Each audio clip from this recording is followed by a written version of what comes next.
Let's do this.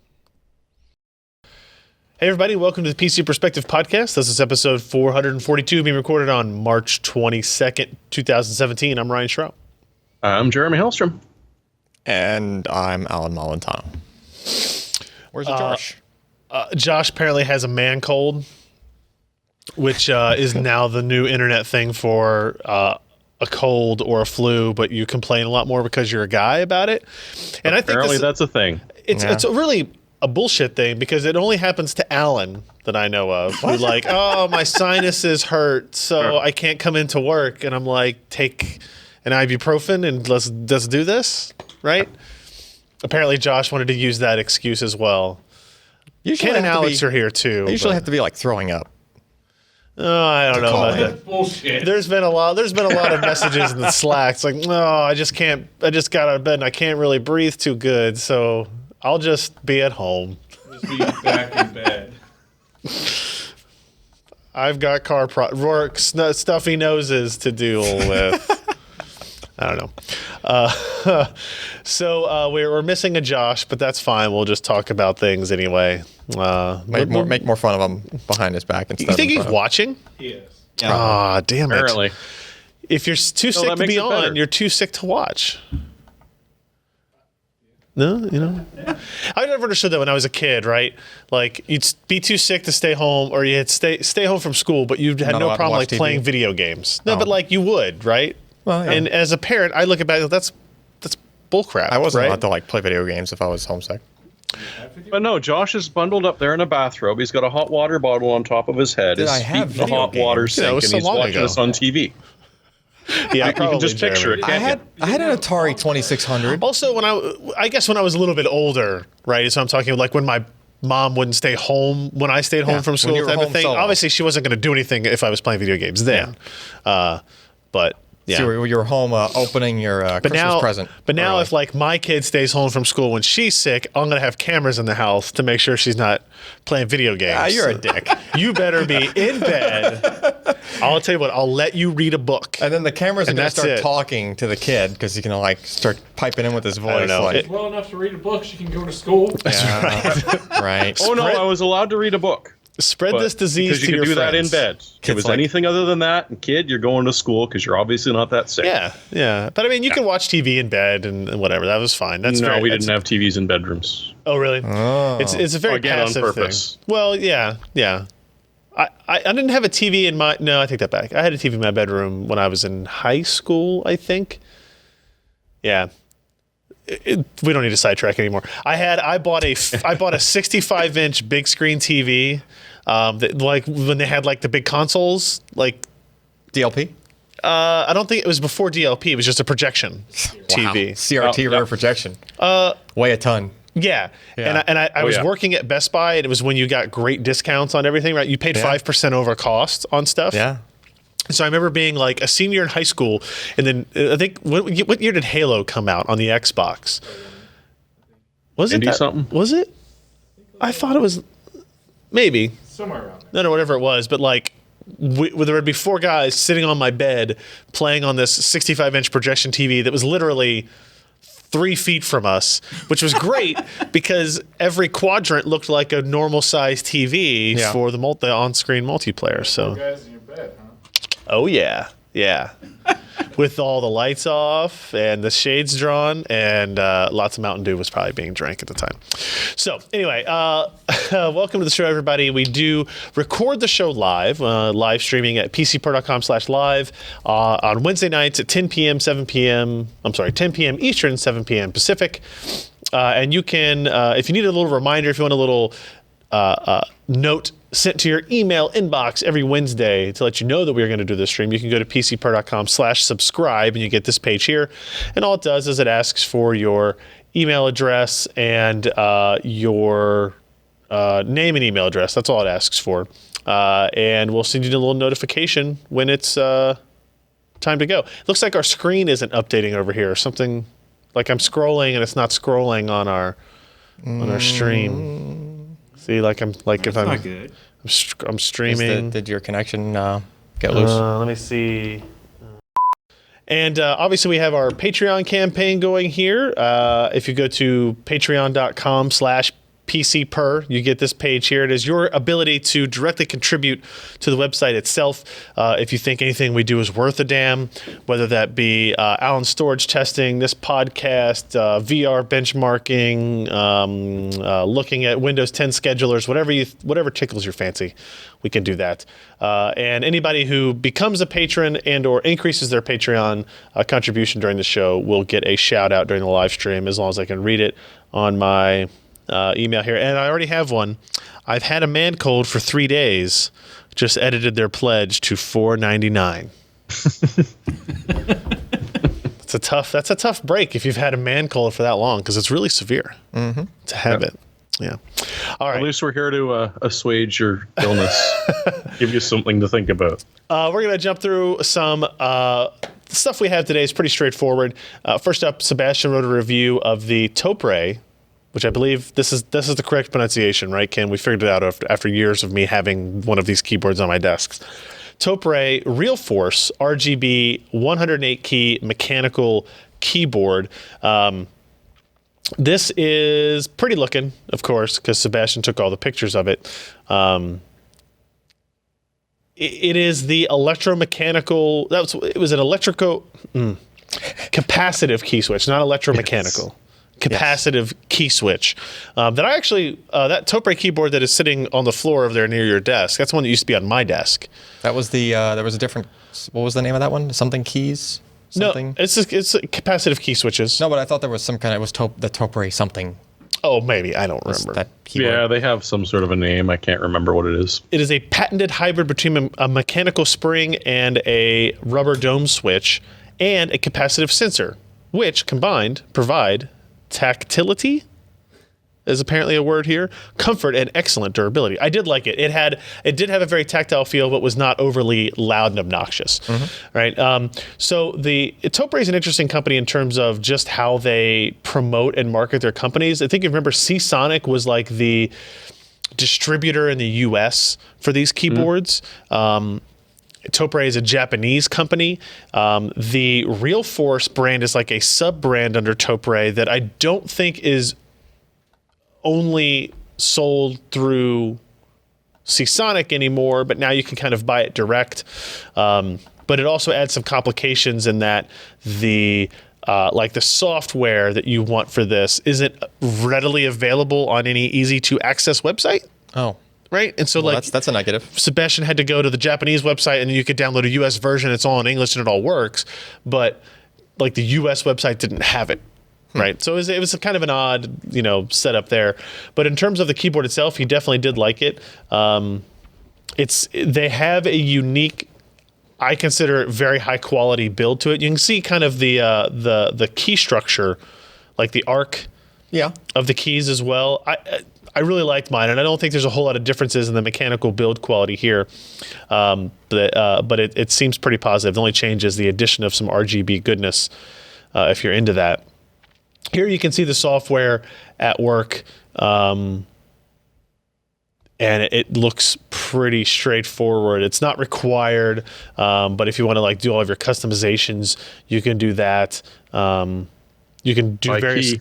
Yeah, per key, and you can also adjust between some presets by just using the function, function plus, insert, delete, home, end, page up, all that type of stuff, and then you can use the software to do the individual key colors, as you can see there. And then he went through, comes with, you can get a key spacer, you can get all kinds of, whatever odd accessories. Like this tool over here looks a little bit like... Key puller? Yeah. Not quite a spudger, but it's close. Right. So I'm trying to look at what's the on position of each key switch can be adjusted by selecting from 3 stroke depths of 1.5, 2.2, and 3 millimeters. So it's adjustable. How do you adjust it? Through these, the actuation point change, which as the name indicates, allows for adjustment of the depth at which a key press actuates a key. And the more you excite the actuation point, the deeper it gets. The interesting thing is that this is handled in software. if you want per key control. Oh, because it's capacitive. Yeah. Oh. Yep. Yep. And it comes with foam spacers as well. So, so not only can the whole keyboard be adjusted for its actuation point, 1.5, 2.2, and 3.0 millimeters, but individual keys can be adjusted to any of those 3 levels using the software. It's only like one step away from your WASD keys being like Xbox controller key buttons, like analog. You could buttons. probably pull it off. We have a keyboard in this office that you mess around with that is like, it's a aim pad, right? Yep. That has analog key presses. I messed around with that one? You did. Yeah. Really? Yeah. Okay. Yeah. Okay. So in the end, it's not a cheap $270. keyboard. Holy crap! Oh wow. Okay. Yeah. Not only See, is I it wanted not you to cheap, talk it up all this way, saying about how quality it was before I brought up the fact it's $270. Wait, how much was that other one you were using? The non-RGB one was probably $200, $180. Yeah. That's I mean, so much. it's one of those. It's probably a low production part, made by a specialized company in Japan doing something very unique and different. As Sebastian writes, the Topre RealForce RGB is a keyboard with the sole weakness of being very expensive. But if you can afford it, it's absolutely worth it. So he clearly was a big fan of what this keyboard did. That's a lot of money. Check out that review if you want a little bit more info on it. If you're a keyboard geek, like I know there are a lot of you guys out there. The next story we're going to talk about that Josh wrote up because he's lazy and he's not here, I'll talk about for him, is ARM Dynamic. I guess that's how you say that? I was It's on a not call. Dynamic? No, I was on a call with them. It's Okay. Dynamic. That's what I was thinking. I was curious. DYNAMIQ. And the simple part to this is we don't need to go through some of the build up here. The idea is that ARM has built a fabric that will allow you to attach any number of cores to each other, regardless of the number of cores you integrate, what kind of cores they are, size, speed, that type of thing, right? So if you look at it now, the initial ARM Big infrastructure was like a single core, and then you went into multi-core where they were identical cores. Yeah. And then you had this issue with, well, okay, we want, you want some big cores based and some on little design cores, and right? and process tech, we can build these high performance cores that draw more power than we want, but they're necessary to get the high performance we want. And we can design these low power cores that are better in SIP power and they're more efficient, but we can't get everything we want out of them. So they did the big little thing where you could do 2 and 2 or 4 and 4 or 2 and 4. But it was very specific cores that could be paired together. It was a very it was a not flexible architecture in terms of how you implemented it. Yeah. And now with Dynamic, they call it multi-core redefined, so you can have a single cluster design with greater flexibility, with or without big little in there, redesigned memory subsystem and advanced compute capabilities. The idea is you have this memory system and fabric that allows cores to communicate directly, and the infrastructure behind the system, the ISA, memory access being the key here, is built to facilitate those cores being able to work together in a single system. So it's a really interesting thing, and they talk about what the potential benefits here are of dedicated processor instructions for AI, self-driving cars, and the ability to. On its outset, it's kind of like, those are all things that your products already can do or promote or talk about. But the goal is that with more flexibility of their core design, you can build parts that are more specifically tuned to those systems. And the improved access to acceleration is also important there. They're building in this fabric will support external accelerators. So if you're an independent company, you want to build an accelerator for a system, but you want to use various numbers of ARMs and different types of ARM processors with it, you can design the accelerator independently. It communicates through the same fabric and memory system, and they're claiming up to 10 times quicker response to accelerators through this new fabric implementation, which is interesting, right? Go ahead, Jeremy. It just seems really interesting, especially the little graph where they're talking about the extraordinary growth that they've been having. Up top, yes. Because, I mean, already ARM has the most processors on this planet by several orders of magnitude. Not just like 2 or 3 times, but like 100, 200 times any other competitor. Yep. All of a sudden, they're jumping into these markets. Like I was doing the server stuff recently. We've been hearing about Windows 10 running natively. Now they're being able to attach accelerators to it for, well, maybe not HPC, but certainly brute force, large installations. They're opening up all of these other markets. And they're probably going to do it at prices where places that would never consider a forklift upgrade in a decade are like, wait, it's that cheap? And it can do that much? Yeah. It was funny. I was driving home from a storage place with my stepmother, and I had a phone call with somebody from ARM on the way back, and she said, "Oh, who was that?" I was like, "Oh, so and so from ARM." She's like, "Oh, what do they do?" And I was like, "Well, they basically wrote the intellectual property for every processor that you probably use on a daily basis, right? If your phone, your tablet, your TV, ARM processors are in all of that." Yeah. And it's easy to get lost in the shuffle that they're a fairly small company for as important as their development has been, and their technology has been. So. Well, and they're also happy to license to anybody and everybody, and they helps do quite a bit. Yes, yeah. So another key point about this ARM dynamic release is that it is not. You do not take currently existing Cortex processors and put them into this system. This is for a new core architecture has to be built to develop, to run in this form. Yeah. Right. So you can't take a Cortex A72 and slap it into a system like this and it'll work. Now, so what this is, this is basically telling us that there will be new cores announced later in 2017 that will implement ARM dynamic technology and capability. Yeah.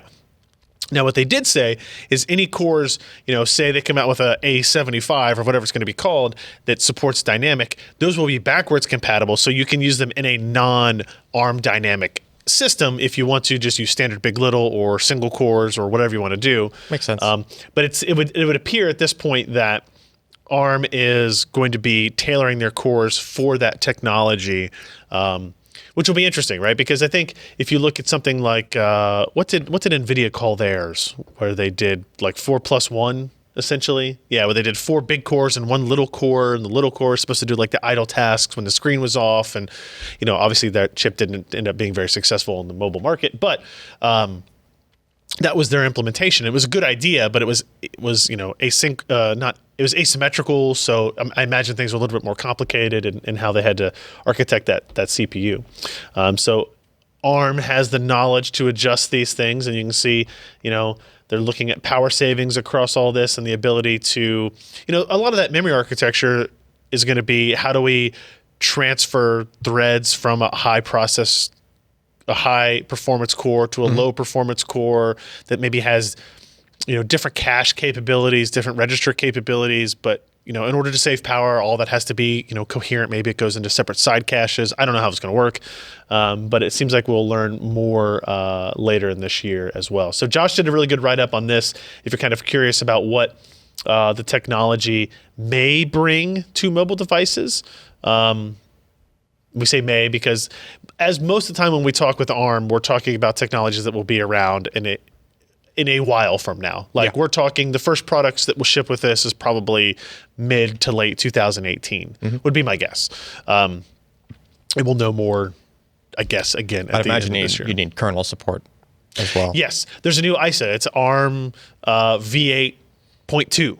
Yeah. Right. So yes, the operating system is going to have to understand this, and there's going to be you're doing context switching across different cores, and yep. Unless they figure out some magical way to manage all that inherently, but I doubt it. It's really hard. It would be overly complex and probably not nearly as efficient as it could be. Yeah. If the other way around. So. Up next, we have a look at the Lenovo Yoga books, plural. Where Ken did this review. We looked at an Android and a Windows variant of the Lenovo Yoga Book. If you don't know what the Yoga Book is, this is what it is. It's one of these 2-in-1s. It's a yoga style but it's unique in that it's super thin, like super thin and light. What's the screen size on this? This is a 10-inch? Yeah, it's like 10.1. 10.1-inch screen. And it has no keyboard. Hence the ability to be thin. Yeah, right. It has a keyboard, but it doesn't have a keyboard. There's no keystrokes. Yeah. What There's no do you key call depth. this, Ken? What's the? It's a Halo keyboard, which means nothing. So what is it really? It's a touchpad keyboard on this guy. Yeah. But It's a keyboard on a Wacom tablet. kind of. But yeah, and it's not like an LCD screen, right? Like the keys that you see outlined in that photo. It's just like an LED matrix. It is, because I know they can go away. No, so they can go away. Like, but you can't put anything on that screen, right? Like it's One function. you get one function out of it. Okay, so it's interesting. I don't know. It's a really odd product. Because you have this thing that looks, if you just look at the picture, kind of looks like a keyboard and a touchpad, but it's capacitive. It is very much like typing on an iPad. There is haptic feedback to it, that it vibrates as in the correct ways as you type. But you are typing on a touch screen essentially. But there's also a reason why it's roughly 8.5 by 11 inches. Yes. What were you gonna say about something else about the keyboard, Ken? It's like that the Surface Touch cover. But they don't really make that one anymore, do they? So that was with the first Surface, right? Where it's capacitive. Ish. It works better than you think, but still not like I wouldn't want to compose, novels on the thing. The biggest issue isn't necessarily the keyboard. You can get used to that. It's Yeah. the trackpad. Look at that trackpad right Yep. now. Sees it. As Alex was So saying. this is Look at that trackpad and then try to imagine like holding down the mouse button and click and dragging in something. It just doesn't work very well. yeah, because the thing on the left is the left button and this Yeah. is the right mouse And it works button, fine right? if you're just like tapping around doing single clicks on stuff, but as soon as you want to like drag an icon over it, becomes Yeah. an absolute nightmare. Interesting. So the other function of this touch area, as you say on the Yoga Book, adds more notebook-like functionality. Oh wait, no, that was we're talking about the keyboard. But you can also do this on the thing. Yeah, it comes with a stylus. What the hell is that person doing? They're taking notes. But that's an actual piece of paper so where the keyboard is, you can use a stylus Yes. with or without. Yeah, there paper. are two options. There's sort of the normal stylus tip that slots into the pen they include, or you can take that out and put in a real sort of pen tip cartridge system and then draw Which on a is why piece of they call it paper. real pen. Yeah, you can draw on a piece of paper like that person's doing on top of the touch-sensitive portion, and it still works. So that way you can size- still pass notes back in class. What size paper is that? It's an odd size, but they give you a pad of paper that's cut to that okay. size, so it's not bad. So it's And- not and- exactly 8.5 by 11. No, it's not. Well, it's probably like Wow. a whatever, It's- right? Like if it's I don't know. If A3? if it was a standard, it's probably one of the A standards. Yeah. Right. Like It's a bit slimmer than an Yeah. Yeah. normal A4 piece of paper. Yeah. I think that's A3. The notepad they give you is magnetic, right? Yeah. So it like snaps into place okay. over Yeah. it. Yeah. Okay.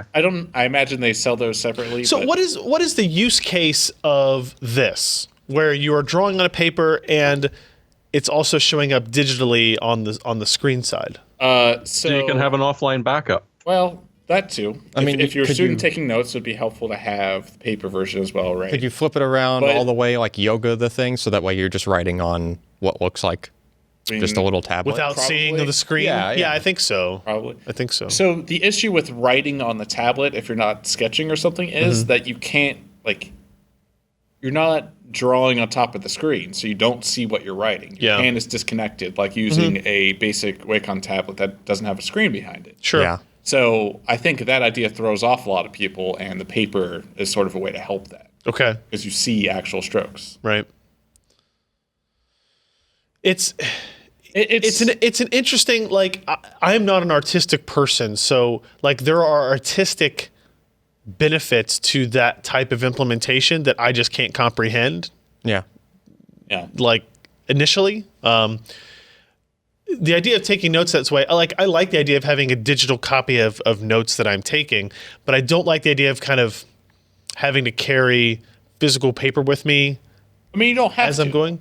You don't have to, right? You can just draw on the screen with the non-ink part of the pen, right? Yeah. But then you get into the issue of you're writing on a space that you don't actually see what you're writing, and so it's a little bit, harder to do sometimes. The physical design of the device by itself is actually really strikingly. It's striking how slim it is. It's less than 4/10 of an inch thick. Yeah. I mean, it's hard to even tell in this shot, but that's a headphone jack, and the headphone jack actually kind of like breaks the line of the bottom of the.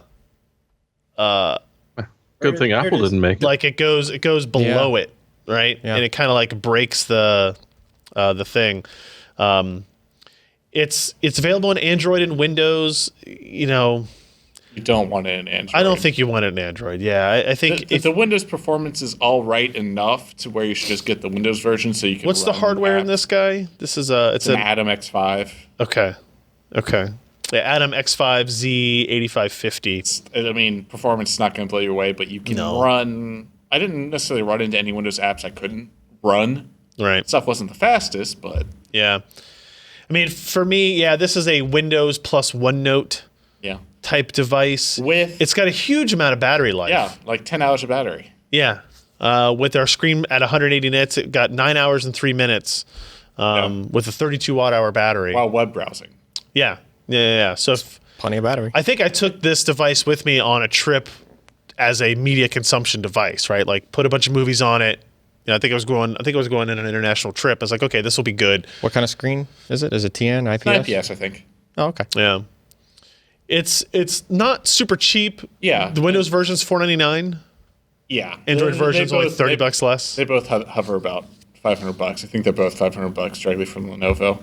This thing would be an awesome device to charge up, throw in your bag. If you're going around to meetings, going around to class, you want to take notes, you pull it out, you take notes, do whatever, if it wasn't $500. Yeah. It's just too much. If you look at the to ask. Amazon page, they show, here is somebody being an artist on Yeah. it. To me, that is Scott would be better suited to talk to this because he uses a Wacom tablet otherwise, and it's very common for people to draw on a Wacom tablet without being able to see and look at the screen. They're looking at the screen while they're drawing. Like to me, that's hard to imagine. How's the latency like between those two? The stylus is fine. It's got a bunch of pressure. There's no latency. I had my girlfriend who's like it's updating on the screen like as you're moving. Like basically. it's completely fine. I think it's actually a really high end Wacom digitizer system. I don't know if it's Wacom specific. Yeah. I mean, it's the stylus is perfect. It's thin and light enough that like they're showing you here like reading a magazine or a book just on it, and holding you it can with one absolutely do that Yeah. on it. This shot shows you just how damn thin it is when it lays flat, and it's impressive. And then you get all the normal yoga, type use cases. 4 gigs of RAM, 64 gig SSD, 10.1 inch. So that's the yoga book. Check out the review if you find that kind of compelling or interesting. I hope they don't give up on the concept, but I wouldn't buy this one. Yeah, that's fair, right? Like I think with ARM on Windows, this could be a very interesting device. To me, this would be a great device if it had some semblance of a better keyboard, right? But you can't get a real keyboard and then use the bottom portion for the purposes of the Wacom tablet, Nope. right? I mean, with the stuff we see with sort of modern notebook keyboards and going really thin with like the MacBook stuff, and I forget who else has those sort of key switches that are super, super low profile and don't have a lot of travel. Yeah. Actually putting a physical keyboard in something maybe a little thicker than this would be cool. If they had some kind of like Bluetooth wireless keyboard, then you're talking about something else you got to bring with you, where you flipped it over into like the other mode where the Wacom tablet was face down and you just had the keyboard in front of you while you were doing it. That might work, but that's another accessory you have to have. And as long as you can put it all together in a package that's like folds up easy, that might work. But yeah, check out that review. I would agree with it. Like I had pretty high expectations for it, but it didn't quite live up to It's what I wanted it to be, but I do like the idea as well. A quick update on our Patreon editions here. Cardboard Ryan edited their pledge to $5, up from $3. Thank you, Cardboard Ryan. Nice. Thank you, Cardboard Ryan over there. Zach Attack edited their pledge to $5.99. Thank you, Zach. And Cash Me Onto Street, how about that? Is a new patron at $3. Yeah, we'll cash you. So thank you very much for that. All right. Here's another thing that happened this week. We posted our story of the Qualcomm Snapdragon 835. This is a new SoC/mobile platform from Qualcomm coming out. 10 nanometer. Yeah, coming out. Now I guess they've announced. Sony announced the phone on it. It's widely expected that the Samsung Galaxy S8 will be using this SoC. I touched an unannounced Motorola phone. That's right. Yeah. You were using when you were in New Orleans testing out the Gigabit LTE stuff that was on there. So we've gone over the Snapdragon 835 many times here. I will quickly recap that the Cryo CPU, the Cryo 280, is the first part using the semi-custom licensing from ARM, which means you take a Cortex A70 whatever, you can modify it and then produce that. Right, Okay. as opposed to either taking it off the shelf and taking an A72 off the shelf or building your own custom one based on the ARM ISA. Right. You can take one, modify it, and then ARM validates it and lets you use that instead. So, meaning that they are like the die is different? Well, ARM doesn't make it the die, right? ARM just licenses license the IP, right? So what Qualcomm's engineers do is they take the IP, they build the processor, they make changes to the structure. Yeah, so it could be memory system, it could be power management, Okay. it could be whatever. I wasn't aware that they weren't allowed to do that before. You either had to do it all from scratch or take their part. Right. And now the semi-custom is, and I think the one thing that maybe, guys like Qualcomm aren't excited that they have to do is they have to give their design back to ARM. It's like open source. Yeah, but ARM doesn't have the rights to sell it to anybody else. Right. They just have to approve. I don't know if they're approving of yes, you're allowed to produce this part now. Yeah. Or what it is. But ARM kind of gets access to the changes that you've made that they may 'Cause integrate they have to qualify into. it. Yeah, put it in future parts or whatever too. So that's what the Cryo 280 is. It is semi-custom. It's a 4+4 design, 4 small, 4 big, but they're not telling us what parts they're based on. They're not telling us it's A72 modified, A73 modified, whatever it is. They're being very quiet about it. So there's some changes there, and then the GPU are the big changes as well. The Adreno 540, they claim 25% faster graphics. So it's built on 10 nanometer. We went over some of the CPU stuff. Like I said, we've done this many times before, talking about the Snapdragon 835, which is now called the Qualcomm Snapdragon 835 mobile platform. Everything's a platform Not now. just a processor, it's a platform. Okay. And it actually, to be fair, if you look at this diagram, where's it at? Okay, but still. That's a lot of stuff going on, right? And I It's called get an it. SoC. Yeah, I would agree with that. So this is the device I got to use. Went to San Diego and played around with the hardware. It is a Qualcomm reference device. This is not a phone you're going to be able to purchase. This is a device that they're handmade type of thing. They're probably worth several $100,000 a piece. To qualify the part, send these to OEMs to set, proof of concept for how to utilize all the hardware in there. Our system was 6 gigs of LPDDR4 memory. It had the X16 LTE modem, although we didn't have Gigabit LTE service. And it's got all the specs there. Android 7 1.1. So the point of this story was to basically do a quick performance preview of what it is. And I say preview very specifically because we don't know how devices will perform once we get a retail product, like an S8 or a Sony Xperia or whatever it's going to be that comes out. This is the first phone with this. It's going to have different thermal properties. It's going to have different software optimizations in there. This is really a spot check for us to see how Qualcomm is living up to its claims. So one of the most important tests that we run, because we didn't have that much time with it, and something that I think was a proof point enough for us to include, if you look at Geekbench, Blue is the single threaded, green is the multi-threaded results here. And a couple of things. One, so the 835 is up top here, just over 2,000 points. It is faster than the Huawei Mate 9, which uses the Kirin 960 SoC, and it is significantly faster than the Snapdragon 821. I think we're talking about, let's see, what are we at here? 35% faster from the 821 to the 835. So that's a pretty big uptick in single-threaded performance for something they didn't really talk a whole lot about. Now, also worth noting is that the Apple A9 and the 6S and the Apple A10 and the iPhone 7 are still rated much higher in single-threaded performance. Yeah, that's always such a big difference. It's a huge difference, and it's always been Apple's calling card, right? Like, they're not worried about multi-threaded. Yeah, but look at the multi-threaded score on especially on the A10, yeah. Yeah. Which is it's not bad. It's a 4-core, right? Yeah. Or no? It's a big plus little. It's a 2 plus 2, I think. Yeah, 2 plus 2 is that's what it is. on the Apple. Yeah. So also keep in mind there are OS to hardware optimizations and iOS that you can't do on Android necessarily, and so some of that has to be taken into account. But for Qualcomm, it's the fastest Android-based platform we've tested. And if you look at the multi-threaded results, the 835 is faster than everything else that we tested here, and way faster than the 821, which was a 2 plus 4, or was it 2 plus 2? The what? The 821. 821 was 2 plus 2. Okay. So you're going to get a big uptick there because you're just doubling the amount of cores, even though some of them are little. But the 835 is 52% faster than the 821. So a pretty big change there. Although probably we would have wanted to see more single-threaded performance to try to catch up to that gap with Apple. Memory results are good, moving up to LPDDR4, slightly higher speeds there.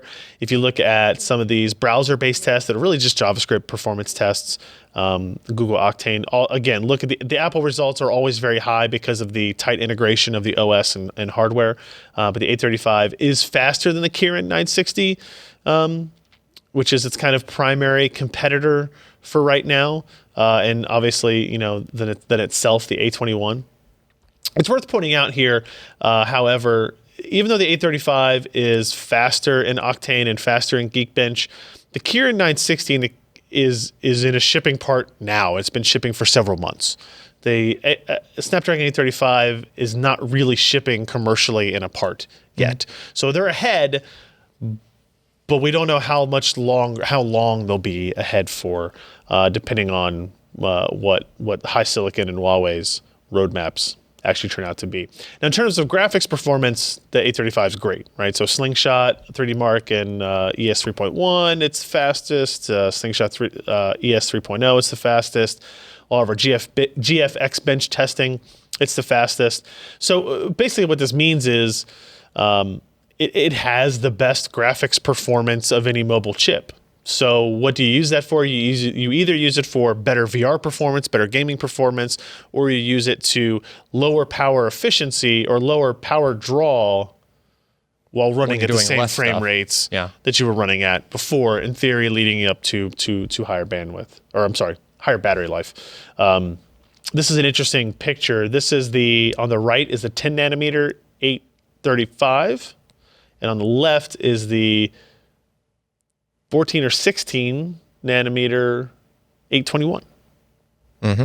That's a significant difference, and for a cell phone, that's even more important when you're doing that type of stuff. So that's where the 835 is at today, right? So it's an impressive preview of performance. They took us on some tours throughout their different labs, which they have a lot of there in San Diego. We saw power efficiency. We saw VR demonstrations. I got to try a Snapdragon 835 based VR headset with Leap Motion integrated on it, where it uses cameras and sees your hands and emulates the hands. Sensor? It was on the headset. On the headset, pointed down a little bit, and I got to you could pick up things and throw them up in the air and catch them. It was good. It was early. It's not super stable. Like the hands were jittery. A little bit jittery. Yeah. Shouldn't have so much caffeine. The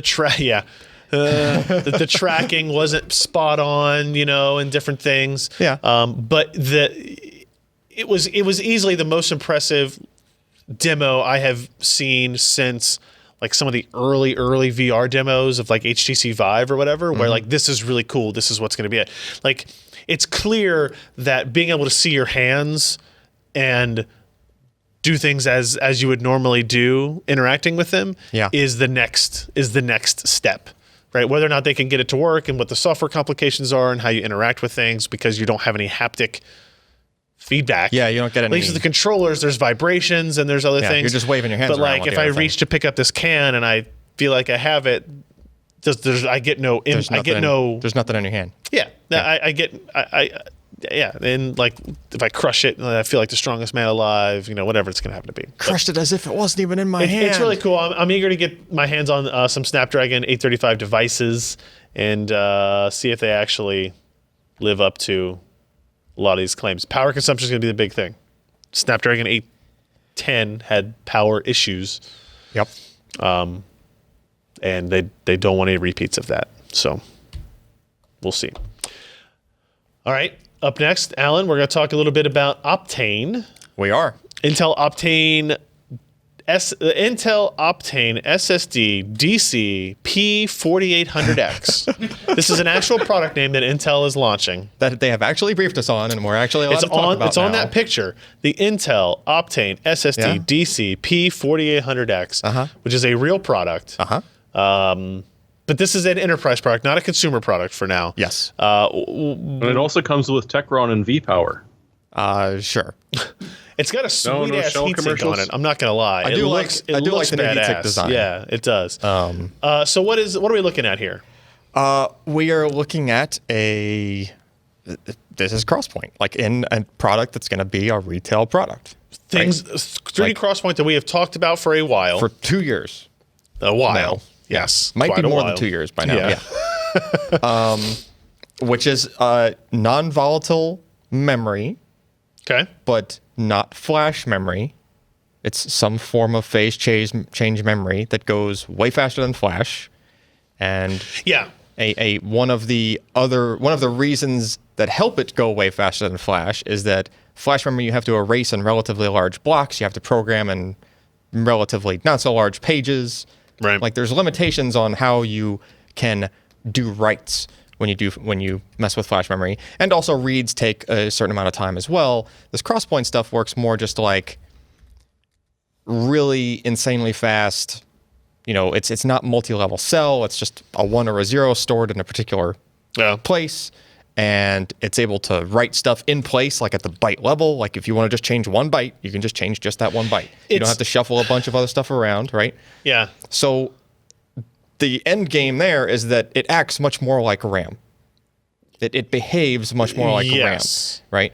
The speeds are not quite as fast as RAM, but they are much faster than NAND flash. It's not that they're not quite as fast. They're not as fast as RAM. Well, they're especially not as fast now, like in this form, because you have to do several hops to get to it through NVMe or PCI. So it's worth pointing out that like there's 3D Crosspoint and then there's Optane. Yeah. Crosspoint is the technology at the chip level. Yes. Optane is the implementation of the technology on a product level in products at this point through PCIe. Yes. Right. Yes. So like which has its bottlenecks. Yeah. So if you were writing to RAM versus writing to Optane, like if you had an Optane die, and you were timing, how long does it take to write this byte to it? Right. It's about 10 times the latency of RAM. Okay.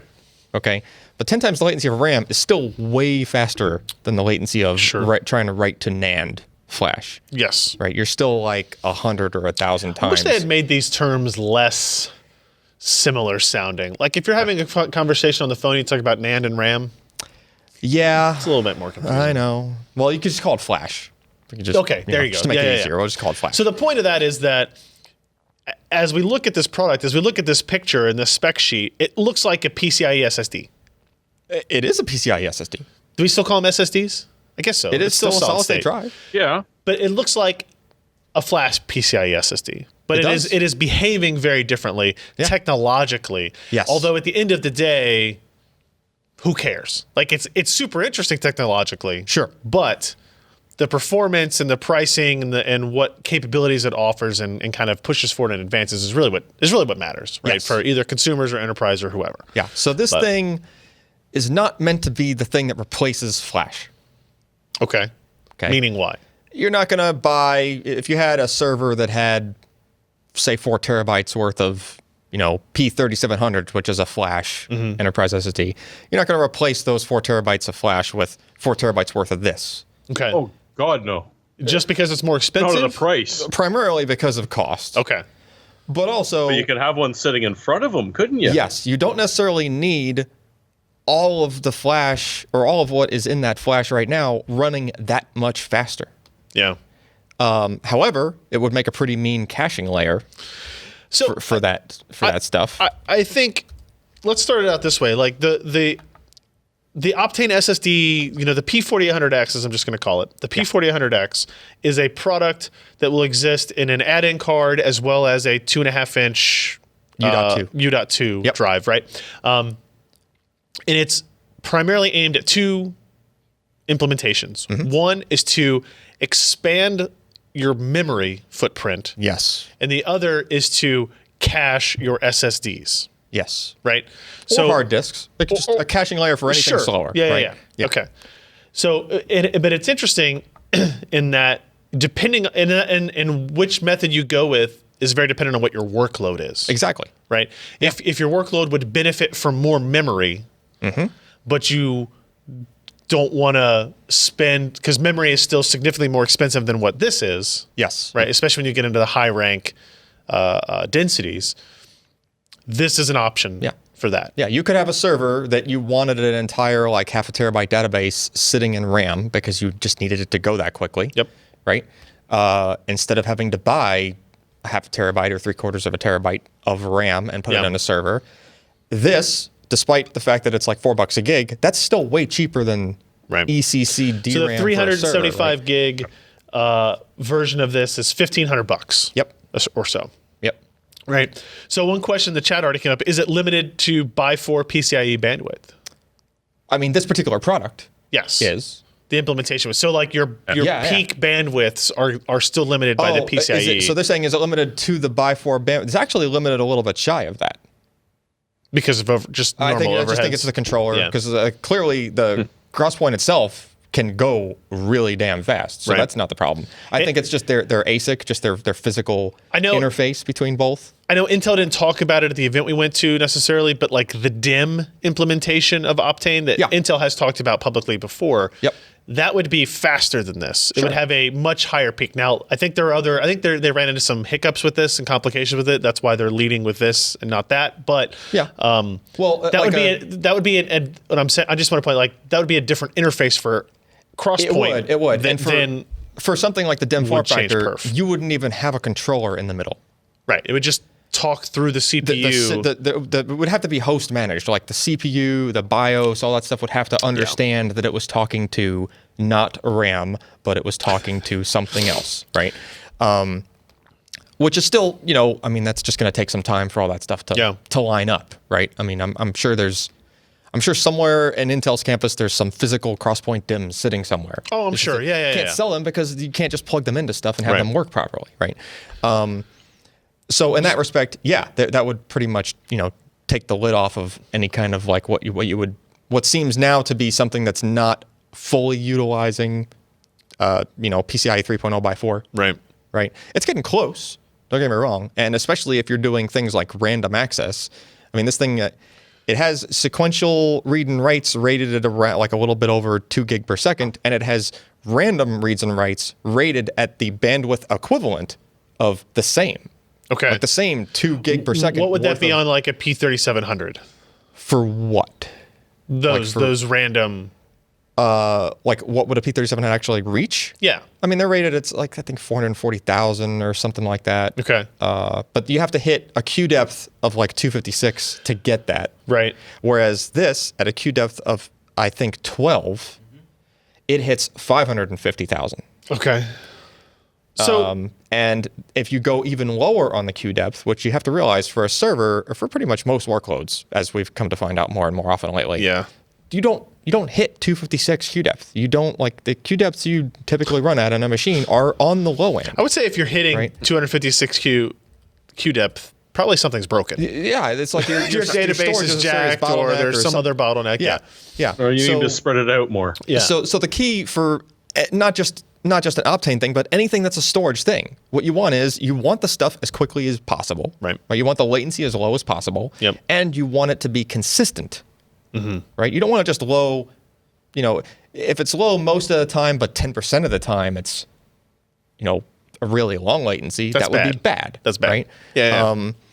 NAND devices have to do management and shuffling around of data. And that's this slide here shows up to 60x better at the 99th percentile quality of service. Yeah. So what they're showing is it just looks like this huge scatter of mess of dots there on a plot, right? But the blue dots that are stretching all the way up to that's like what, a couple of seconds worth? Yeah, So that's like 3,000 milliseconds. Yeah. So that's like some of those IOs are taking 3 seconds. Right. Like individually. There's not that many of them taking 3 seconds, but there are some. And what's The actually blue represents their own P3700. blue is their own P3700. and the SSD. orange at the bottom here is the Optane P4000X. Yeah. The longest latencies of the Optane SSD, you'll notice that there's actually white space between the Optane plot and the fastest right IOs of the P3700. Yeah. Right? So it's actually like the worst for this is better than the best for NAND. I do want to point out my favorite part about this is the configuration is an Intel 2U server codenamed Wildcat Pass. Okay. I don't know why. I just thought that's even their servers have to have code names. Sure. So And then actually after you've done Cougar Point, where else can you go? that next chart is very interesting because it's Intel has a habit of doing this to me. I'll be kind of thinking of, actually, I'm trying to do, like, we're actually bouncing this idea. Alex can even test this. We're bouncing around the idea, like, what if you had backups running to a thing at the same time you were trying to randomly read it? And, like, how could you possibly do tests that do that? And then here Intel comes along and goes, oh, yeah, we're just doing this write pressure test. So they already have a name for it and everything, and it's already just, like, a solved thing as far as, like, So testing. this emulates a workload going on in the background. Yeah, you're steadily increasing. That's what these steps are. Yeah, you're steadily increasing an amount of random writes. Okay. Like an IOPS. Yep. Like a steady IOPS of random writes in the background. Yep. So imagine you had something else just kind of loading on IOs onto this thing. And at the same time, you have some other thing like, a web server's running on this or something, right? It needs to do random reads. Yep. So the blue mash here represents the P3700. Its latency. Yeah, it's a latency. Or no, actually, it's random write megabytes per second on the right. No. And then its average read response time on the left. Yeah. So that scattery blue line that's kind of climbing is up the there. increase in latency as the write load increases. Yes, but it's the latency of the reads. Of the reads, right? Yeah. Whereas the orange here at the bottom is the Optane. Optane with that same stair-stepped same random workload. write latency going on over time. It just doesn't care. So even at an early state, it's 8x better. Yeah. But towards here at the end, when you're up to, you're writing 750 megabytes of data Per second. to this drive, which is a lot, to be fair. It is. And your antivirus decides to kick off at just that Let me go moment. over Sure. here. Yeah. Over here And on your this side. backup job just sort of kicks off for some reason. Yeah. But the point is the that average latency is 40 times lower on the Optane drive. yeah, because the Optane doesn't really care that other stuff is going on in the background because it doesn't have to do all of the extra shuffling around of data that Flash has to do. Yeah. That kind of stuff makes the drive busy doing other stuff, right? And that means that some of those reads have to wait in line. They have to take extra time to get serviced. So, again, it's a pricey thing, but in this case, one of the examples Intel showed was this the server example. It's actually like the next one down, right? But this thing here? They had a server with 3/4 of a terabyte of RAM in it, and it was running a thing where the database all fit into RAM. So the database was small enough where it could just be running all in RAM. And they said, okay, well, what happens if we just replace this with drop the RAM down to 128 gig? So I think it was 64 gig per chip. Yep. Or per Xeon, right? And put 4 of these P4800X is in there, right? So that thing, I'm pretty sure that server ends up being, first of all, cheaper. Yes. Than buying 3/4 of a terabyte of DRAM, right? It does take a bit of a performance hit in transactions per second. So it's only going to go 80% of the speed of the all-RAM server. Yes. In transactions it goes from 1077 transactions per second to 870 transactions per second. So not as fast, mind you, sure. But they noticed that in other workloads, they actually got an improvement in performance, and that was matrix multiplication, which is where you're taking numbers from different parts in the database and trying to do multiplication of them. Well, in the server example that had all RAM, think about it, half of your database requests had to hop across to the other CPU's RAM.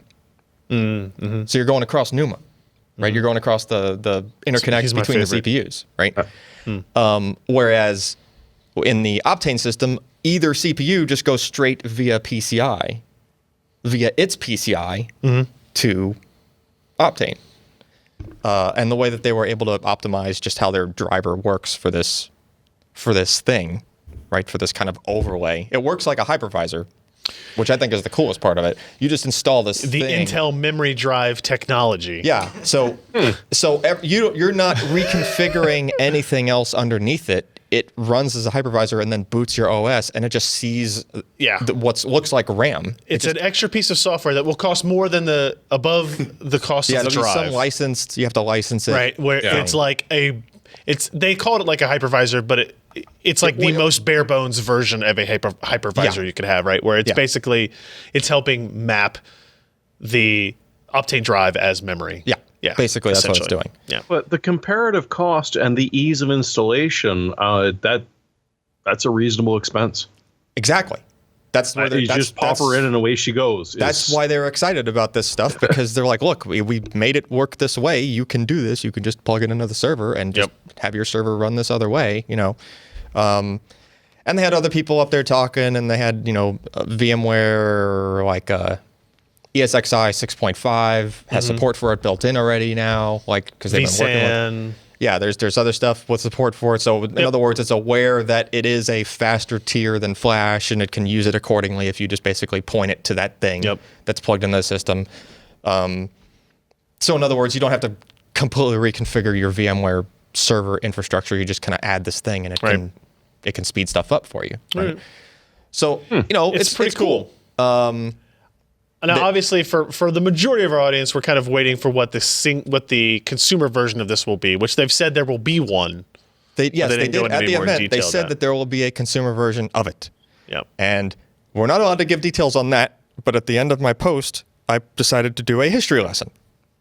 Okay. Which is that this Intel SSD 730, which was a SATA SSD, it was based on the Enterprise SATA SSD from Intel. It was like same exact form factor, everything. Just had a different label on it and different firmware, right? And then they came out with the Intel SSD 750, which is the PCIe NVMe one, which was based on like the P3500. I would say this is great, but I think asking people to pay $4 or something, or even $3, or maybe probably even $2 per gig. That is high for an Optane drive at this point with... Yeah, price that next to ECC RAM, though. Yeah, well, sure. Yeah. But let's say questionable impact on consumer workloads. That is true. Right? That will be a more complex discussion to have. That is true. Yeah. Your software really has to be aware of this thing to take full advantage of it. If you just use it in place of, even like a Samsung, if you have like a 960 Pro or something in your system right now, that's a damn fast NVMe SSD, right? Most of the time, your system is not waiting on that drive to do anything. Yep. You're bottlenecked elsewhere. You're bottlenecked on CPU, other stuff, right? So moving to this, you're probably not going to see that big of a thing. Now, if you're doing a bunch of like number crunching stuff or database kind of stuff, or you're basically one of those pro users that's kind of pushing the terms of enterprise, on your personal system as far as like what your workloads are, then you'll start seeing differences. But we'll have to see then. We also had a little bit at the end here on Optane memory, but I think we'll save that discussion for it'll have next to be week. for next week. Yeah, we'll save that discussion for then, and we'll roll through some other things. Quick side note before we get to the next story. I did, in my trying to get away from traffic in Columbus, drove past the Amazon Central Ohio data center. All the AWS. Yeah, because it was funny because my stepmother had said, as we were driving past, she's like, oh, this is the new Amazon warehouse. And as we were getting closer to it, I was like, awful big cooling towers on that warehouse. That building doesn't look. As from a distance, I said, "Oh look! Oh no! I see. Oh, you're right. I see all of the like the what do you call the bays where the trucks would pull up to it, right?" And as we got closer, I was like, "No, those aren't bays. Those are vents. Those are all vents coming out the back of the building." Cooling. And there was like no labeling on the building. There was nothing like that. And then as we came around the corner, I was like, "Oh, look at all the power infrastructure that they built right next to it. Yeah, this is a data center. This is not a shipping warehouse, right? There's no semi trucks here." She said, oh, "Okay, that explains it." Like they were very hush hush about like the stuff they were putting in it, right? Data centers are always because she works for a CenturyLink, right? And so they were one of the providers helping get them all the setup they needed, but they would not talk about the interior at all. Of course. They were like, you bring us the lines here, we'll handle it, right? Like, you don't get to come inside. Yeah. The D mark is on the outside of the building. Thank you very much. Yeah. Yeah. And it was funny because when you walked, literally, there was like maybe 4 cars in this place. That's it. And it looked like a military establishment. It was neat to see just to go by the outside. All right. So let's go through the rest of these things a little bit quicker. BitFenix announced a did they actually call it the Portal? That looks so cool. I see you. That looks so cool. That's really funny. Did they actually call it Portal? Yes. Yeah. That's It's literally probably the name. licensed. It's probably not licensed. It's not licensed. There's no way. God, it's so close though. It's really cool looking. It's so close to the robots. For people on the audio version, this is a chassis that is. It is basically a computer case. Is it micro ATX? Looks like. Maybe Mini-ITX. ITX, sorry. I'm just waiting for the sides ITX. to pop open and start shooting you. It's Mini-ITX, but they clearly just like wrapped a plastic thing around it that makes it kind of look like the turret turrets from Portal. Yeah. And they have a black version. They have a white version. I love how it comes out there, right? Like You just need like a linear actuator there to. yeah, Yep. maybe not that fast. That's really cool looking. Yeah, it's neat. Do we know anything about price on this, Jeremy, or is it? Not off the top. It's $140 rather. There it is. Is that the GPU up top? I thought that was. I was first thought. I thought it was It's a reserved. CPU. It's cooler. reversed. So that whole thing is bigger than I would have thought by Oh just yeah. looking So at if the you look picture. up here, you can see the video card slot. Yeah. upside. It's up. So it's upside That's down. a decent sized case then. It's Mini ITX, it's but a fair it's size. fairly deep. Yeah. $139. It looks like the product page is up on Newegg. That's pretty It's about neat. 10 by 16 by 16. That's a pretty good Cutting case. percentage. Pretty neat. That is pretty I've cool. seen one review of it. The review could have been done better. Yeah. We'll say so. You should get one in for Sebastian because either this thing is like as that poor- amazing as it looks, or it's actually a Sebastian. real pain in the arse to work with. And I'm curious which. Poor Sebastian has a lot of cases. No, we don't have any cases. A lot of cases. Oh, we're running out of cases? Ken just volunteered. All right. Does that have ports on the side? Where do you see that? It does. It's like in the neck, that one right there. Oh, yeah, right here. Yeah, so does. that would be the cable that attaches to the motherboard. I would assume it'd be a fairly lengthy cable if you're going to be able to slide everything out without having to disconnect stuff. Yeah. But Oh, and It there's a seems wrong, window like- on the top. yeah, I've That's seen some of interesting. that. The top is a window. Yeah, Yeah, so you can see your GPU. Yeah. that's pretty cool. Yeah. That's pretty neat. That's a good idea. Does sound like Josh is here now. All right. Very cool. Also up, Ken. Ooh, Ken has two things on the podcast. Slackers. Oof. Yeah, what's up with you guys? Oh. Sprint, Qualcomm, Motorola. We were just talking about this a little bit earlier, demonstrating Gigabit class LTE networks at New Orleans, and this is that Motorola device in a weird box. Yeah. Did they say it was using Snapdragon 835? Yep. They did. Okay. So Yet to be announced device. a yet to be announced device We have a hard showing time it. getting that number in speed test on like copper connected Yeah. gigabit. So this is this is an LTE device. It's not running on Wi-Fi, and it was in a stadium. Were there people in the stadium at this point, or an arena at this People point? were filing in for like pregame stuff at this point. And this is on Sprint's network. Oh, wow. Yeah. Yeah. Well, you know, it was probably. So explain that part for me real quick, Ken. Like there was Sprint had an interesting position for gigabit LTE in the US because of their prior WiMAX stuff, essentially. So with the WiMAX deployment, they got the license to a whole bunch of spectrum in the 2.5 gigahertz range, which is way higher than most of the spectrum that you normally see for cell carriers. Something like AT&T and Verizon run on like 1700 to 1900 megahertz for their current LTE rollouts. Right. So this is very high frequency spectrum, which gives Sprint a couple of advantages here. They can do super small antennas as compared to the other guys because antenna size is inversely proportional to frequency. Yeah, math. So they can do large antenna arrays and small deployments and deploy those where they need them in cities. So they can have a box that's doing 4x4 MIMO, which is what enables part of this, and they can have microcells they can just put on top of buildings as they need them, as they see load increase, which is a nice thing. And they also see a massive benefit in carrier aggregation, which is the idea of taking multiple LTE bands and connecting to them at the same time to sort of reduce load upon the network and increase throughput, which we're seeing the throughput part here. So I think it's 100 of the top markets, Sprint currently has 3-channel carrier aggregation turned on. Huh. Interesting. Which kind of puts them far and away above a lot of the other carriers who just don't have the spectrum next to each other in the band to do this. You could do carrier aggregation with spectrum that isn't immediately next to each other in the same range, but it's just much more difficult of a problem. Do you have to have different antennas and stuff for that? Yeah, you have to have different antennas, and I think different radios even, maybe. I don't know. Okay. I think you have to have multiple radios to be kind of on those two frequencies at the same time. Gotcha. But Sprint has, I think it's like 160 megahertz of spectrum in the 2.5 gigahertz band.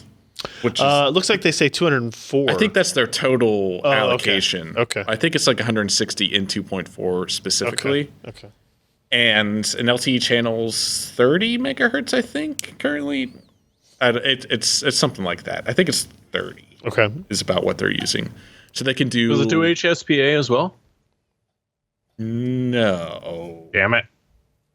This is an LTE thing, and then Sprint with the legacy 3G networks because of that stuff. I love imagery like this where they talk about like 2.5 gigahertz. What's the HPUE? High performance user equipment. All right, so disadvantage is 2.5 gigahertz. Limited range. Range sucks. Yeah. Right? Well, Because it's less than lower frequency. Yeah. It's less than everything else that you would use for LTE. Okay. Well, it's less than everyone else. Okay. So in order to overcome this sort of disadvantage, the carriers who are using 2.5, because Sprint isn't the only carrier in the world that's doing this. SoftBank, who owns Sprint now, but SoftBank in Japan. Convenient. Is kind of the pioneer of what they're calling HPUE, high performance user equipment. So essentially the idea is it's a sub-spec of LTE standards that allows your device to go into higher power transmit, which helps the distance that the... Yeah, that's the limit, is talking back to the tower. And the limit is actually on upload. Yeah. So... HPUE turns up the radio for upload so that you can contact the tower from further away. Yeah. And they say, if you look at this diagram, that it gets you in about the same range that something like 1900 megahertz, which is kind of where the majority of LTE sits. I still find that the most amazing part about cell phones. You don't really think about it, but like your cell phone has to talk to that tower. Yeah.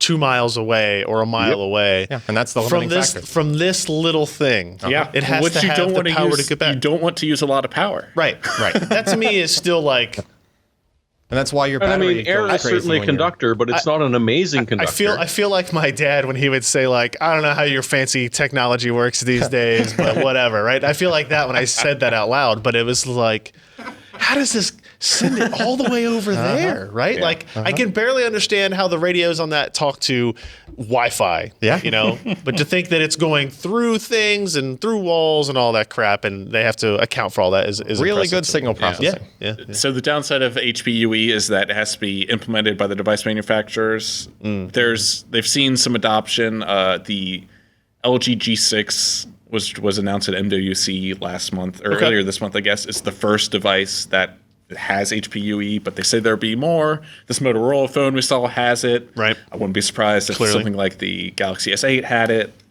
Cool. Seems to be something that people are implementing and jumping on. Yeah. All right. Yeah. So essentially, their demo revolved around showing us 3 of these Motorola phones simultaneous. If you scroll down, I think I have a photo of the speed test. Yeah. So they wanted to show sort of distributed load across the network as opposed to just pure throughput, because there's not a whole lot you're going to be able to do with 600 megabits per second on your individual phone. Yeah. But these technologies enable everyone to get faster speeds as more people connect to the network. Yeah, that's one of the things that the gigabit push from Qualcomm and others has been really, is like the more higher performance modems you get on the network, the better the aggregate bandwidth of the network can be in total. So as people buy like Galaxy S8s and those proliferate out through the networks, like people who are on S7s and S6s will see improvements in their bandwidth. Yeah. Just because of the way the management systems work, right? So it's an interesting benefit to all users, right? The highs get higher and the lows also get higher in these implementations. Yeah, so they were showing 3 of these handsets, and they were adding up to about 500, 600 megabytes a second, depending on kind of when we started the speed test and what servers they were hitting. And they let us mess around with all of that, which was pretty cool. And again, it was a production network. If you somehow had one of these devices in the arena, which there are no devices with 835 out, Right. but if you had a device that had the 4 antennas, which this has for 4x4 MIMO, and an 835 or something with the X16 modem, which is only the 835 at this point, I think, then, like, in theory, you would have been able to do it in that arena. And it was a completely production network, and they were showing it off. The people with Sprint phones who were in the crowd were still connecting to that same cell site that they set up. So speeds got a little bit slower throughout the night as more people connected to it and were using data, but there wasn't really sort of a big hit there. It was apparently this is what Sprint likes to do when launching network technologies. They like to show it at things like sporting events and crowded areas to kind of put some. I'm trying to remember who did it in Wembley, and I think it might have been Sprint. Well, probably not Sprint and Wembley.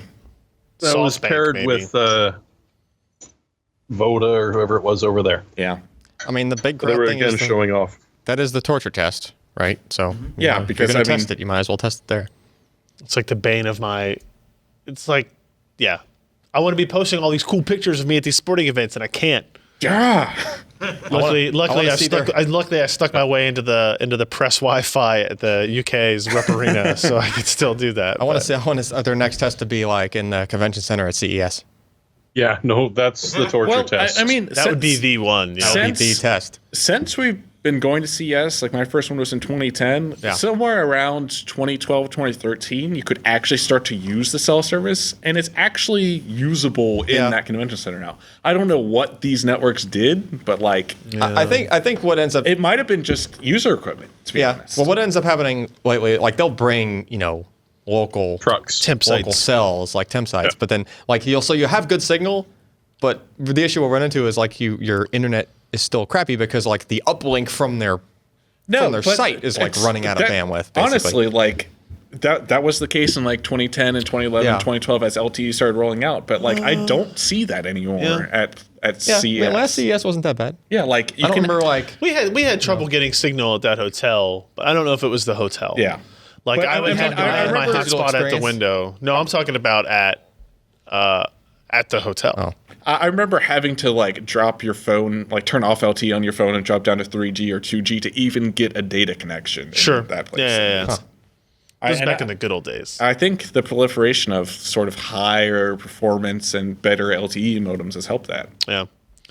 So that's pretty cool. I'm more excited about this than I thought I was going to be, the gigabit class LTE stuff. Good, because you're going to hear a lot about it. Yeah, I know. but like, it's coming to the U.S. You know, there was the event in Australia that Maury went to, and I was like, okay, great. One carrier in Australia is going to have it, whatever. But now it's Sprint. T-Mobile's talking about it. AT&T's I think Verizon is, I mean, they all have to be. Like, they're all going to be. It's just a matter of how much they're going to charge me. Telstra will talk about it. They won't roll it out for a long time. Telstra is selling it today in Australia. Like, it's available today. You can buy the mobile hotspots today. Really? Yeah. I'm shocked. Yeah. Sprint's demo was the first demo in the US. In the real world of gigabit class LTE on a handset. Telstra was only showing it. They were showing the only the hotspot. hotspot. That's right. That's right. Yeah. All right. Couple of quick notes here on the Vulkan multi GPU support. There's a lot of updates. There's a lot of updates to this. Jeremy, can you explain any of this to me? It's none of it is confusing whatsoever. No. Update. Are these in time order or numeric order? Yeah, okay. they're in time order. Start at the top. So long story short, this is where we figure. It's they go bottom the up. latest is at the top. Yeah. Yep. So we have figured out that as far as implicit multi GPU on Vulkan goes, it's not tied to Windows. So you can pretty much pull it off on Windows 7 and 8.1. 10, no problems whatsoever. Explicit, not implicit, but explicit. The ones we all like to watch. Pretty much the same story. And then there's the unlinked multi-GPU, the MDA, which is sort of the Vulkan native one, is going to be interesting because it's backdated all the way. It doesn't matter what you're going to do unless you're running an Apple, in which case they're a little bit upset about Spock for some reason. Apple doesn't like Vulkan. Apple does not like Vulkan at all. It competes You guys against can't their see it metal on this, stuff. but I do want to point out, Alan, you can see on the screen that the Amazon ads correctly picked Learning up like Vulkan. Learning Vulkan books over here on the Vulkan side. cookbook. Yeah. Vulkan cookbook. Huh. Interesting. Yeah. So, All right. and So of course, Linux it supports it. It actually does a better job because like we're still watching some of the drivers catch up for DX11, DX12. Yeah.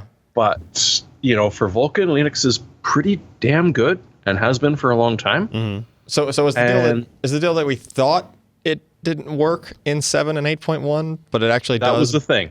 But it will, but it has to be like people have to do work. Yeah. To make it work. If it was LDA, then pretty much originally the thought was it wasn't going to work at all. There was some miscommunication, I think, some of it on Vulkan's side, some of it on the press reading it. Okay. But they did not make it clear. The unlinked MDA, graphics card agnostic, they didn't care. It can just provide multi-GPU. But if you want to do the LDA, they started out sort of saying, no, it's going to be Windows 10 only. And then, it's turned out with a bit of work, don't worry about it. You'll probably be able to pull it off as far back as Windows 7. Right. But like the vendors have to add support for it in their drivers. That's like it's not like it's some easy thing that they just we got to flip this one switch in our driver and make it work. No, they actually would have to like do some coding work to like make it work with the older driver model that's in OSs before Windows 10. Gotcha. Right. Yeah. But it's the old Windows display module, whatever that acronym was. I would imagine it would be more work than it was to implement under Windows 10 drivers model. Well, you're going to have to, and plus you're going to need to go back to an almost extinct operating system. That too. At least as far as Microsoft is concerned. Although, 7 is still in a lot of places. Yeah. It is. As far as percentage used currently. Largest market share. Oh, that's the outdated table. Don't show that one. All right. Well, there you go. Your update. I appreciate all the marks, like the strike throughs on that table. Yeah, this one, like it's dedication to accuracy. Well, we thought it was this, but no, it turns out that's not that. Then it was sort of supported, and no, it's an equivalent as long as you program said equivalent or find a driver that supports it. Yeah. All right. Let's see what else we have here. Corsair quickly. The new Tenkeyless K63 mechanical gaming keyboard. Yeah, so if you don't want to spend 270, Yeah. Okay. maybe What else you'd you got? spend 80. That's less. 80 is definitely less. So they did chop the numpad off it. So, Oh. You're buying less those cherry switches. Yeah. Yeah. And they are You're basically cherry red. buying less of everything. Yeah. Well, Apparently, you're buying this cherry is red. It's got a red backlight, so you can't do by key. But Oh, it's just only I mean- a red backlight. Okay. Yeah. Yeah. $80 pretty good. Corsair, $80 ain't bad. But $80 is way less expensive than most of these other. It is apparently made out of plastic as opposed to the aluminum that every other Corsair keyboard is made out of. Oh, So it it is? is a Correct. bit cheaper, but yeah. But apart from that, it runs on the same software. So if you're used to one, I wonder if it still fits in the Go for lapdog.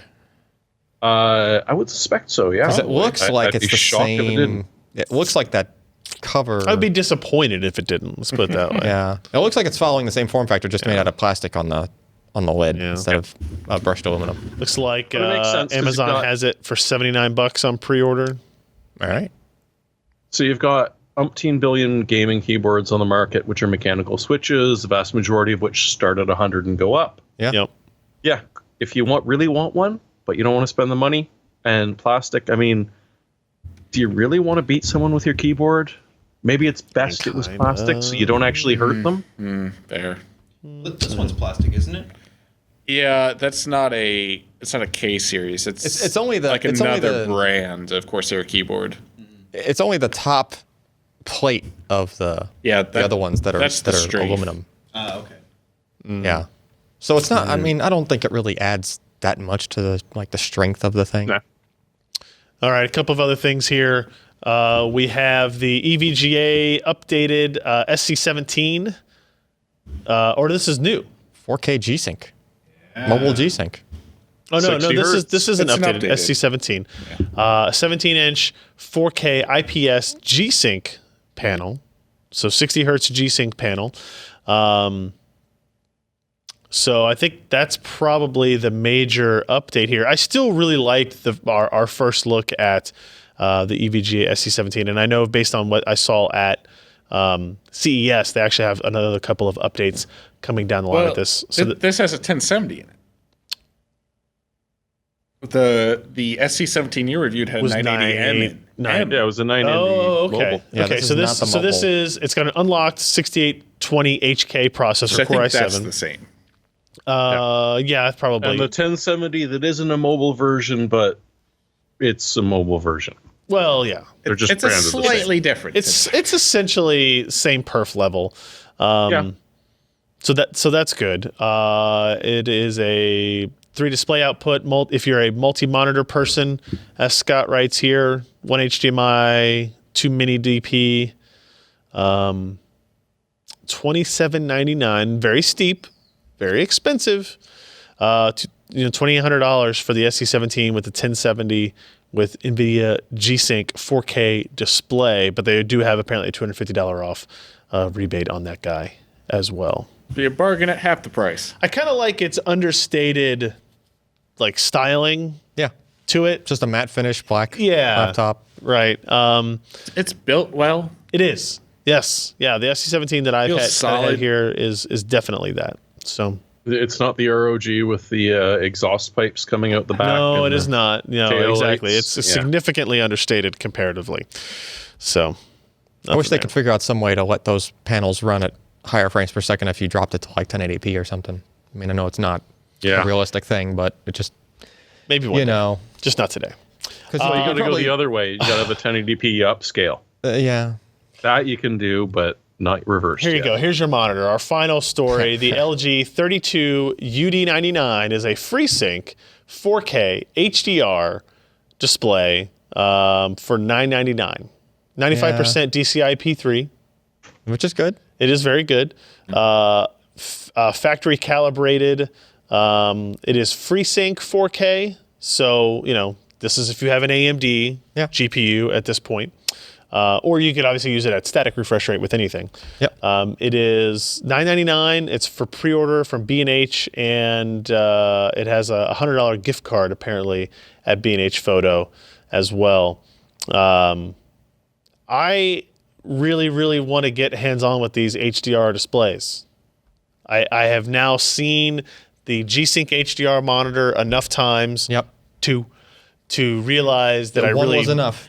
Yeah, but One of them was enough. Tap made a new demo for it that's actually very compelling, kind of showing yeah. the difference in the color space as well as the brightness adjustments that really help it stand out. And so I'm ready for the HDR monitors now.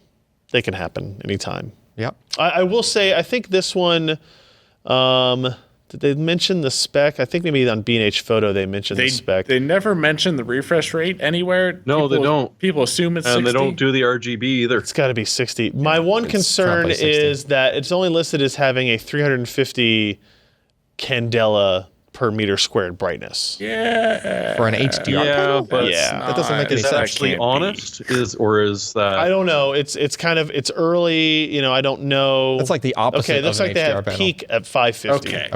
Okay. That's better. Typical at 350. So maybe that's better. The response time is 5 milliseconds gray to gray. So that's a little high.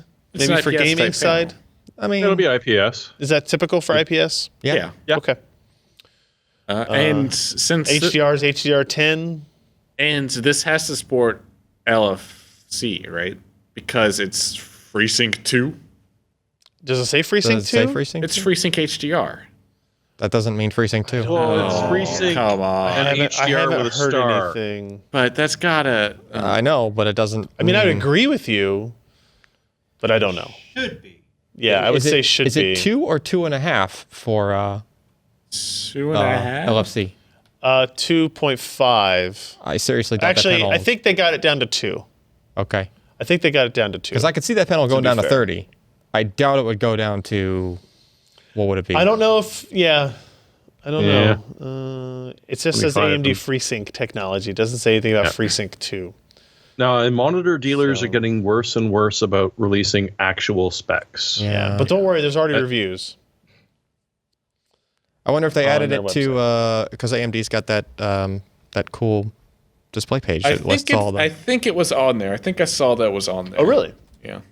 I think this was originally announced as part of FreeSync 2, but I could be wrong. No, they didn't have any product announcements. When I first heard about FreeSync 2, they did not have any product announcements, like actual things. Because that But was I'd also like to see it in NVIDIA's person to big measure drum those they were bezels. beating at CES was that Yeah. we actually have a product we can show you, that type of deal. But Let's all see. right. You're going to look at that up real fast? Yeah, I'm looking that up. You can. All right, go for it. We're going to get into UFC our Central? hardware, software No, it's picks. on AMD's site. There's they have a list. Oh, Like they have a the database. FreeSync 2. But does it show anything for FreeSync 2? I doubt it. All they have is an Acer and a Samsung for a 32-inch. But It'll be listed as there. You just FreeSync need 2? to spend 3 hours searching. Oh no, I don't know if they do. But they give you the range for all the panels that they have on in their little database, which is why I was going to look it up there, but it's not okay. there. Yeah. All right, let's get into our hardware software picks of the week here. Up first is mine. I just ordered this on the way here, which is a tempered glass screen protector for the Nintendo Switch. Why did you order that, Ryan? Because I had scratches on the side of my Nintendo Switch.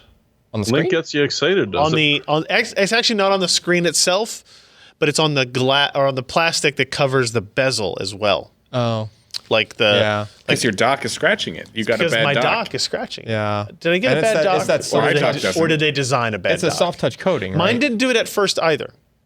It, I think it's like, how careful are you taking it in it? I But think it's it's a design defect with some of the docks But what's the design defect? that like it bulges out. Honestly, Ken, I think the issue is just that it's plastic that's not soft touch, and what's on that device It's plastic. is soft touch plastic. It's like a coating that's over the plastic, Yes, right? I guess. If you rub it against anything else that's a regular plastic, it's going to scratch it. What do you? We're talking about the screen. No, he's talking about the plastic on either side of the screen, right? No, that's the piece But of glass. it's the same screen. It's the bezel. the I'm same. saying the black border. Like the part that the black border is also covered Oh. by the same coating I'm surprised as that- the screen. Oh. It's dumb. I actually ordered this and I ordered a case today while we were driving home. yeah, from I need to get Columbus. like a case. This is $10.99 for a 2-pack. I don't know why people sell crap in 2-packs because I just always Because end you're up. gonna scratch the crap out of the first No, one. I and put you the want other one another on a shelf. No, you want to know why, really? Because people have a lot of Screwed problem up. installing. Oh, well, that I would understand because I always put the second one on a shelf and then 2 years later go, why did I keep this? And I throw it away. I bet I've done that for 5 phones or whatever that I've had this with. And But here I thought they were rap fans or something. Yeah, I'm more impressed that this thing already has like close to 1,700 customer reviews and 5-star rating on it as well for $10.99. Yeah. So if you have a Switch and you care about it, and I actually don't know for sure that this covers the bezel all the way. It looks like it does from the picture. Like it maybe does. It looks like it does. I mean, a lot of people have been buying these. But even if it doesn't, I really don't care if the bezel gets scratched. I just want to make sure I don't accidentally scratch like the actual part that's covering the screen. Yeah. Anyway, so that's it. That's what I got. AM film, tempered glass screen protector. AM film. AM film. I am film. All right, who's up next? Jeremy? What do you got? All right, so if you can't figure out a way to have fun with a vacuum chamber, I'm not really sure I want to know you. But this guy has figured out a really easy build. Frankly, the hardest thing to do is find someone who's risking a run-in with the law that's throwing a air conditioner or a fridge out on the yard, because all you need to do is harvest a compressor from it. Yeah. Other than that, the parts are less than $30. Yeah. And you can sit there and watch a vacuum chamber at work in a giant bell jar. I'll scroll back and forth here so they don't. You can get like a legitimate vacuum pump from like Harbor Freight for pretty cheap if you're in the States. Yeah, but it's still $100, $200 easy. Yeah, but you can also use it to fix the AC on your car and stuff, so it's handy. Well, you could also do it with this thing. I mean, one trip to the... But look, there's a light switch on it. That's pretty badass. Yeah. Switch. Yeah. One trip to the auto shop and paying build. someone to refill your AC is like, the cost of the vacuum pump, basically. Yeah, but it's an oil pump. So it's cheap to run. It's easy to run. It's a great build you could do with your kids if you wanted, or just if you're not used to working with electronics. There are useful purposes to having a vacuum chamber as well, but this is something that you could use for other builds. Or you could just screw around with it with, as he does, a pop bottle and a bunch of shaving cream just to see what happens when it hits vacuum. Is that just a block of wood that's the base for the chamber? Well, he's got a silicone cutting mat sitting there and a bunch of okay. whatchamacallit around Just trying it. to figure out how he was sealing it, because it would just suck through the wood. Just the cheapest amount of silicone sealant you can find. Yeah. Ooh, But yeah, it's a silicone plate that it's on there. Like, I mean, come on. You could eat your cookies, or you could do that. Well, you can still eat them. But he didn't put any peeps in there. Yeah, you want to see a peep? Peeps should have been in there. You're right. So it's a little fun. Teach your kids about science, or just screw around because it's hilarious. Hey, teaching It's kids going to cost you $30 in an afternoon. Shaving cream. Oh. All right. Always wear your eyeglasses when you're doing this, because that glass jar could implode. Wait a minute. Yeah. And now you can teach your kids about the difference between exploding and imploding. It's fun. Okay. Science. Somebody didn't delete. What link are you? Was the Josh one in there until just recently? Is this what you picked this time? Yeah, that's what I picked this time. Alan, what do you got? So a few weeks back, I tried to pick a cable that was supposed to be a Type A to Type C cable that went like 5 gigabit, and my pick was a dud. We figured it out during the podcast, but It said USB 2.0 in the title. Yeah. So I was like, hey, I ordered this. It looks like they finally found one of these, and it wasn't. So this one I have ordered, received, and tested. Okay. And it does go. It's a full-blown USB 3.0, like to Type A to Type C adapter cable. Cool. So if you have any of those, Is it really that short? Yeah. Okay. It's only like 6 inches long. It says it right in the title, doesn't it? Yeah. Yeah, but I was looking for a short one because, things like the Samsung T3 and other external, SSD type things tend to come with a really long cable, which I think is silly. Like the T1 came with a really short cable. T3 came. It should come with both, I would agree. It should come with both, but some of them only come with a really long one, which you got to keep bundled up and you try and travel. Yeah, with and if you're just putting it next to your laptop on a table or something, it's just annoying, right? So for the longest time, I was looking for just a short, stinking cable that actually went the right speed, and that's one. $8. $8. Before we move on to our last picks, go ahead. I was going to say, I love the suggestion. Order this item in quantity, because it weighs very little. Yeah, well, they are charging you $3 for shipping on this. It's not a Prime thing. To minimize total shipping costs. Yeah. Yes. Yeah. quick mention before I miss it. Richard Johnson became a new pledge on Patreon for $5. Thank you, Richard. Oh, I thank you, sir. Who do we have left here on our picks? Do we have anybody? Just, it's Ken. Is that Ken with headphones? No, that was last week. Am I missing anybody then? You still had it on here. Your Bear Dynamics? Yeah, that was last week. Well, I took Maury and Josh Ryan and I out. were You because- did take Maury and Josh off. Okay, so there you go. Those are our 3 picks. Okay. Ryan and I Deal didn't with it, even hear everybody. the podcast last week, so we Yeah. didn't know. All right, everybody, that is going to wrap up the show for us for this week. PCPro.com/podcast is where you can find all the back episodes and URLs to subscribe to the podcast in MP3 format or on YouTube or find the video downloads or anything you want to do from there. We welcome you. And again, PCPro.com/subscribe if you want to sign up for our mailing list when we do live streams for the podcast or any other events. I know we're planning one with Intel next month on storage side stuff, so you'll want to sign up for that for sure. Because we always make people give away if they're going to give away stuff if they're going to do a live stream with us. So that'll be worth noting about. So with that, it is very late. We will finish up the show. We'll see you next week. I'm Ryan Shrout. I'm Jeremy Hellstrom. And I'm Alan Malmontano. Bye. And this has been Masterpiece Theater. If you enjoyed this content, consider supporting in-depth technical content by contributing at patreon.com/PCPer.